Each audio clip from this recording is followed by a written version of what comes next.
Well, welcome back to Getting to the Root of It. This is a video series brought to you by Mental Dental and Colgate to share with you the perspectives of different dental professionals so that you get a better idea of what to expect after you graduate from dental school. Today I'm joined by a really great friend and colleague, Dr. Michael Wing.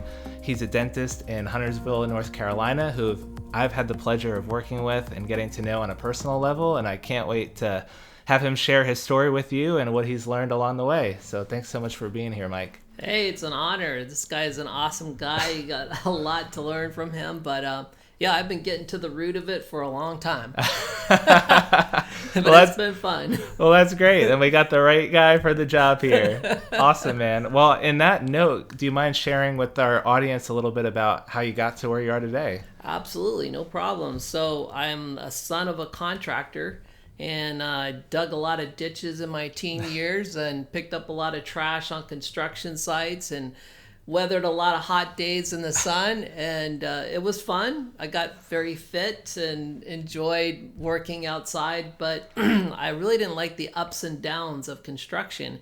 And so I thought, maybe I should actually get better grades and focus on something maybe in medicine. So I had basically a godfather who was an anesthesiologist, and he started talking about going to medical school. So I started taking my D's and C's to A's. Nice. Because they said, well, you got to have good grades to go into a medical profession. So I started focusing on that. And, it wasn't long before I was taking my MCATs and focusing on getting into medical school. And I met some angry doctors. And they weren't so happy with what they were doing. They were getting overworked in the hospital, and they were fatigued. And it made me have some second thoughts about, working in medicine. I worked in an emergency room for 3 years of my college experience. I was a phlebotomist and worked for a pathologist and followed a general surgeon around for a little bit. And he was really good, but he was spending 60 to 80 hours a week in the hospital, and he was just controlled by it. And his advice was, do something else. And then I met an oral surgeon who was super happy. And I'm like, why do you like your work so much? He's like, well, I work the hours I want to work. I take every vacation off. I do all that I want to do. It's invasive enough. So I started thinking, maybe I'll look into dentistry some more. So my girlfriend at the time, her father was an orthodontist. And so he started talking about taking the DAT. And so kind of on the last minute effort in college, I decided to take the DAT. And turned out I did pretty good on that. Awesome. That's great. I was more of a hands-on guy than the mental guy. So, all their little mental images you had to manipulate and all that came in pretty easy for me. Nice. So, I know you like to work on cars and all that, so you're really good with that hands-on stuff. Yes, sir. So we're kind of glorified mechanics. There you go. But dentistry has been awesome. I've had a great career. It's given me the opportunity to travel. I've been able to choose where I want to live, vacation where I want to vacation. I feel like I have a lot of autonomy, control over my personal life, and I don't think I could have had that same experience practicing medicine. So I'm not disappointed that I chose the path of dentistry, and I got many stories to tell you how I feel like God probably just moved my life in the right direction. Awesome. Yeah. That's great. Well, let's talk about your journey through the different locations, because as you said, you were able to kind of pick where you wanted to practice. And I know you went from California and Colorado and now North Carolina. So you could talk a little bit about that. It would be great. Yeah, sure. So I actually went to undergrad in Tennessee, and I grew up in Tennessee and Kentucky. So I was from the South. And so as I was finishing up dental school at Loma Linda University in Southern California, I was thinking, well, I'm probably going to go back to the South because that's what I'm used to. But I was too poor at the time to take the boards back in the South. And I actually graduated with a California license because we were forced to take the California board. Right. So having a California license, I decided, well, since I don't have the money to board somewhere else, I'll start practicing in California.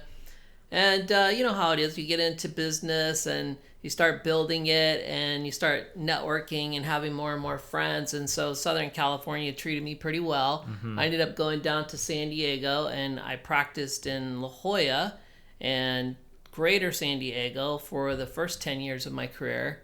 And then the next 10 years, I practiced in Eagle, Colorado, up in the middle of the state of Colorado, up in the mountains, and had a great time there. And then transitioned from there to North Carolina.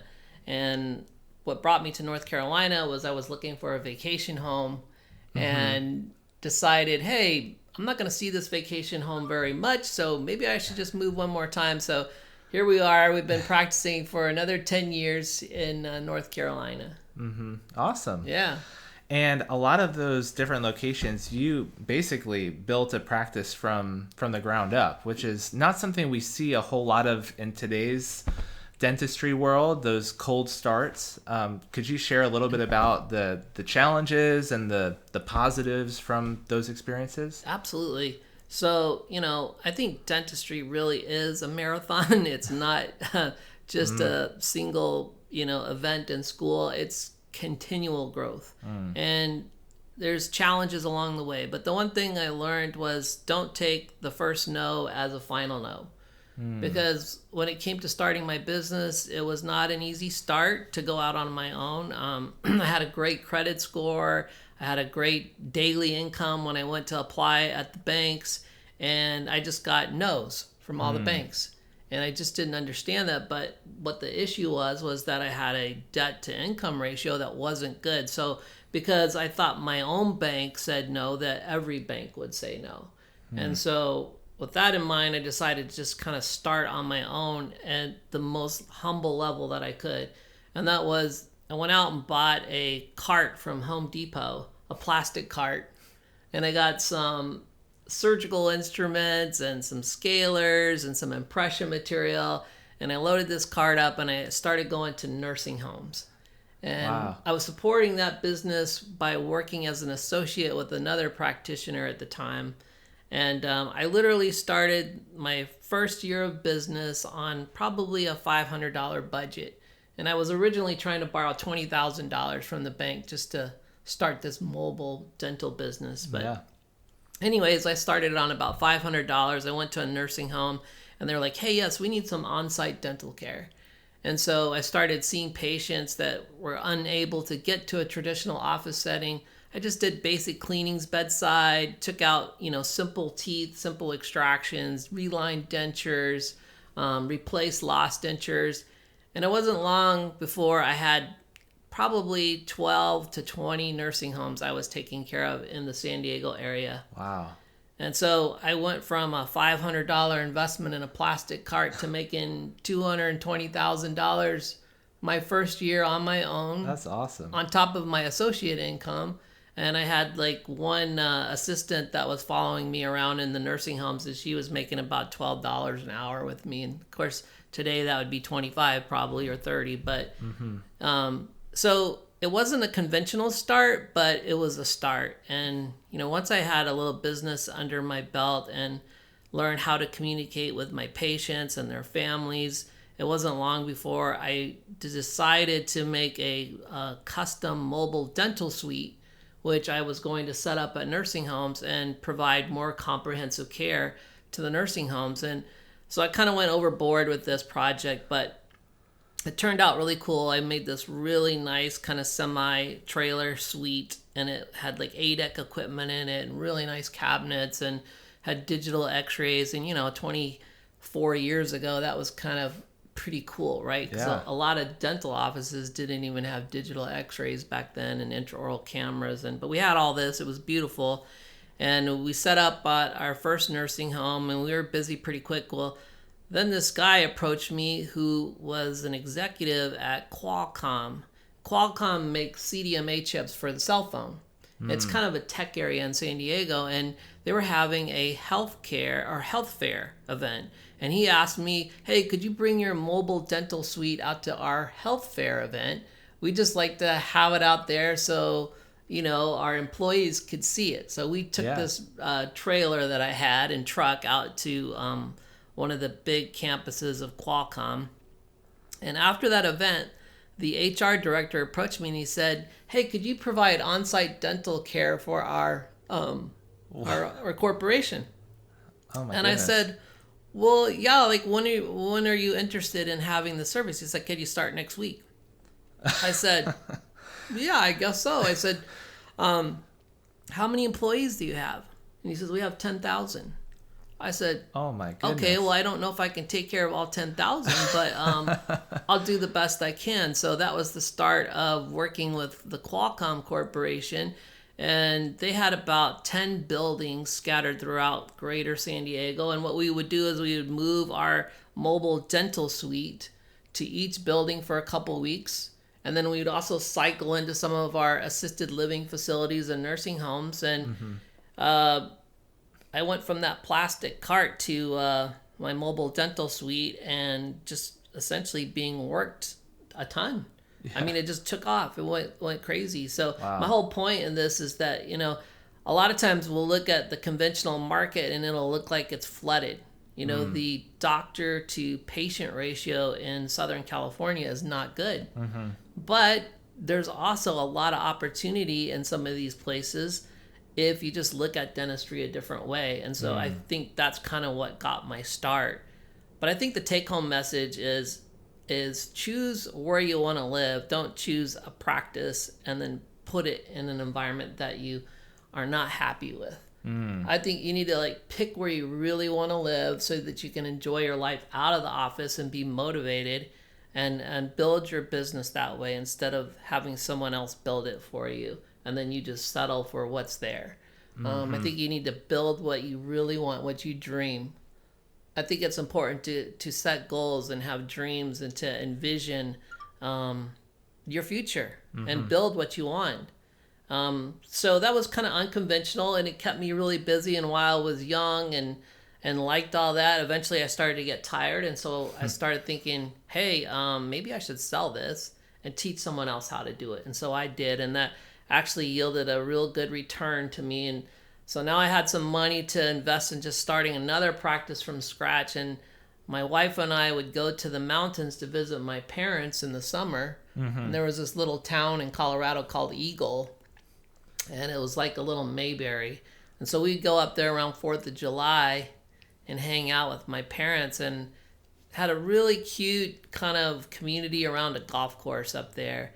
And we sat there, and it was like such a change versus like Southern California with all the busy traffic and everything. Yeah. And some people would ask, why would you leave La Jolla? And La Jolla is beautiful, but there was some beauty in the mountains too, and there was some beauty in this small town. And I was thinking, man, I have more patients in my mobile dental practice in San Diego than the entire town of Eagle has in permanent residents.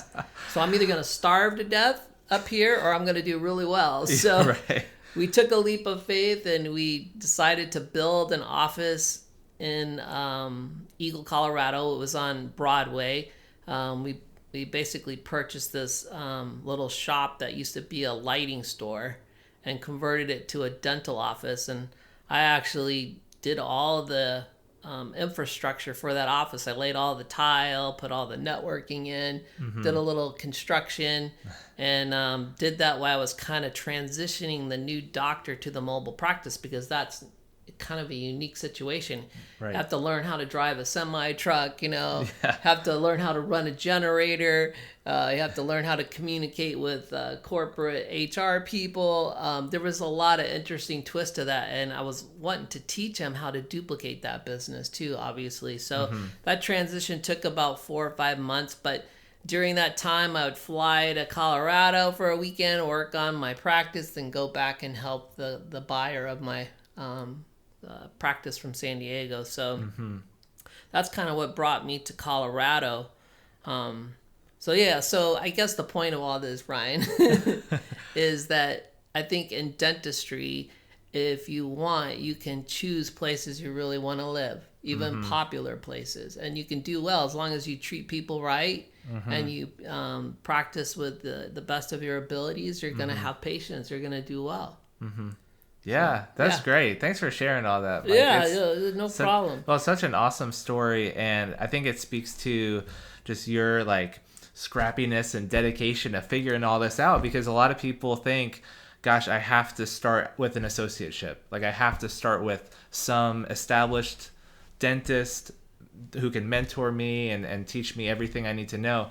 But you found your own path, man. You were like, "This is what I have $500. I'll find this not so cared for population where there's an opportunity, and you met the right people that led to new connections, and here you are." So I think that's just great that people get to hear that's still possible. Yeah, it is possible. I mean, it's still there. It still exists. It's a journey. And I would say now I probably practice more conventional dentistry. I'm in a high end kind of not strip mall, but outdoor shopping area Yep. in Birkdale Village. And I have Starbucks underneath me and security in the building, and it's a pretty nice place. It's quite different than my mobile practice was, but that's the cool thing about dentistry is that it can be kind of a plethora of possibilities. And I think as I get older, well, maybe I'll go back to the more mobile type dentistry, because I had a lot of fun with that. I mean, the cool part about doing that is that you were in a different setting almost every week. You weren't going to the same building doing the same thing over and over. And that's the other thing I'll say about dentistry is there's so many facets to it. I mean, you have orthodontics, you have oral surgery, you have implantology, you have cosmetic dentistry. There's just so many things that can be done. So if you are getting bored, it's simply because you haven't opened your eyes, I would say, as a practitioner. But there's so many opportunities and possibilities. So Great. yeah. Well, I guess to close this conversation, would there be any last piece of advice that you'd have for dental students? I feel like you've already given a lot of great advice, but if there's one more thing that you want to mention, what would that be? I think it goes back again to the first part where I would say don't let the first no lead your future.